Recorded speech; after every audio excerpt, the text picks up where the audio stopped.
Budget and Management, sana po meron kayong representative. You have submitted documents which include NEP and insertions of congressional initiatives in the General Appropriations Act.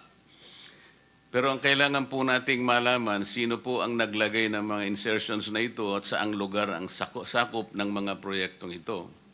The Filipino people deserve to know who orchestrated these budgetary insertions that may have facilitated the concentration of contracts. Hindi po namin nilalahat pero marami dito ang insertions na maanomalya. Mamaya po ay isa-hisahin po natin yung difference po ng NEP na binigay na ceiling, for example, ng DBM sa DPWH. Pagkatapos ikukumpara natin sa GAA, napakalaki po ng diferensya talaga. Hindi kami halos makapaniwala kung bakit meron na nga ceiling na binigay ang DBM. Pagdating sa GAA, katakot-takot na patong ang nangyari. Maring sagutin po yan siguro mamaya kung sino po yung representatives ng DBM at saka ng DPWH.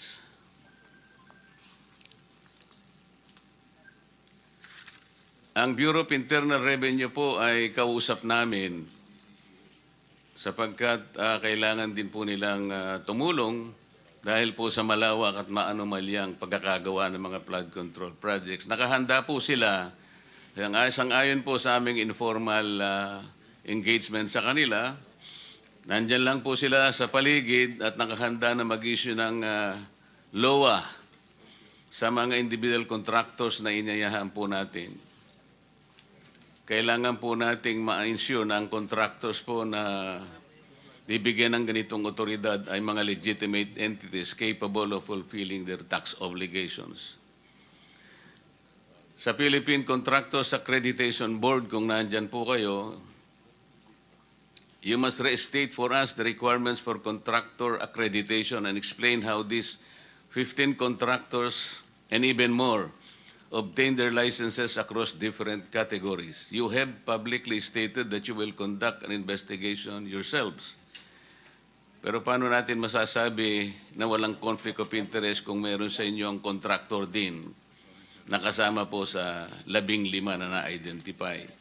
Malinaw po ang batas, Republic Act 4566. As we will have to read it in conjunction with RA 6713. Kailangan po kahit na contractor na member po ng board ninyo, ay meron pong divestment of interest. Hindi naman po, kahit alam namin na pinapayagan naman po na read it also within the spirit of Republic Act 6713. Kailangan po naka-divest kayo. At ang divestment, alam naman po natin, up to 4th degree of consanguinity or affinity. Pagka hindi po ganon, hindi po tunay na divestment yun. Kaugnay na rin po namin dito ang Bureau of Immigration and Deportation. We have requested the immediate issuance of Immigration Lookout Bulletin Orders. Kailangan naming malaman kung sino ang mga nagbabalak na tumakbo para umiwas sa pananagutan. Meron din po kaming informal discussion sa Anti-Money Laundering Council. Sila po ay nakahanda rin at ang kanila pong assurance sa amin, minomonitor po nila ang ginagawa nating proceedings. At kinakailangan lang nila ang isang formal letter. Pero kahit wala pa po yun, nagmo-monitor na sila at nag-uumpisa na sila. Kami po humihingi ng tulong sa kanila para matrack natin ang financial flows that may have been used to keep the operations of these contractors appearing very, very clean. Ang pera ng taong bayan ay hindi dapat nagiging daan para sa pandaraya. Sa Insurance Commission din po ay nakikipag-ugnayan kami para po ma-regulate po ninyo yung pag-i-issue ng mga surety bonds or performance bonds na sila yung mag-guarantee po sa pagkukumpleto ng mga projects. Hindi po ba kailangan ninyo ang notice of termination and declaration of default bago ninyo makolekta sa DPWH ang performance bonds? Yung Commission on Audit po, talagang malaki po ang aming inaasahan sa inyo. nag-special fraud audit kayo. Nasaan na po yung fraud audit na inaanunsyo ninyo? Sabi nga po ni Senator Migs nung nakaraang hearing, we must address the elephant in the room. Meron pong, ito po, allegation lang, kailangan din nating malaman.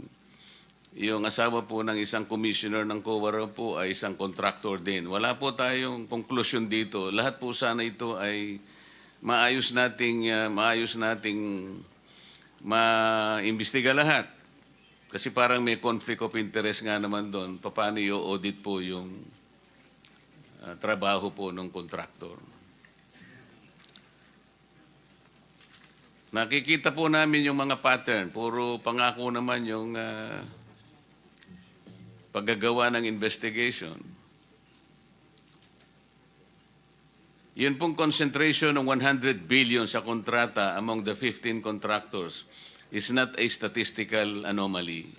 It is evidence of systemic manipulation of our procurement process. Hindi po ito aksidente, hindi ito kaguluhan lang. Ito ay sistematikong pandarambong sa taong bayan. Sa hearing po nito, we demand the following: complete disclosure of all ghost projects, not selective submissions. Full identification of officials responsible for GAA insertions. Comprehensive reporting on regulatory compliance and oversight failures. Immediate action on immigration lookout bulletins. Transparent cooperation with anti-money laundering and internal revenue investigations. Concrete measures for conflict of interest resolution, decisive administrative action against complicit officials, forfeiture of performance or surety bonds as necessary. Sa lahat po ng mga opisyal at iba pang resource persons na nandito ngayon, huwag ninyo kaming subukan. Ang taong bayan po ay nagbabantay at hindi namin po tatanggapin ang mga dahilan at palusot. This committee's patience with bureaucratic stonewalling has reached its limit. We expect substantive answers, truthful answers, concrete actions, and genuine accountability. The Filipino people have suffered long enough under a system that allows a select few to profit while communities drown in floods and could have prevented with properly implemented projects. Ang katotohanan na hindi pwedeng itago, ang hustisya ay hindi pwedeng ipagliban. I now call upon the resource persons to come forward and fulfill their obligations to this committee and to the Filipino people. Maraming salamat po.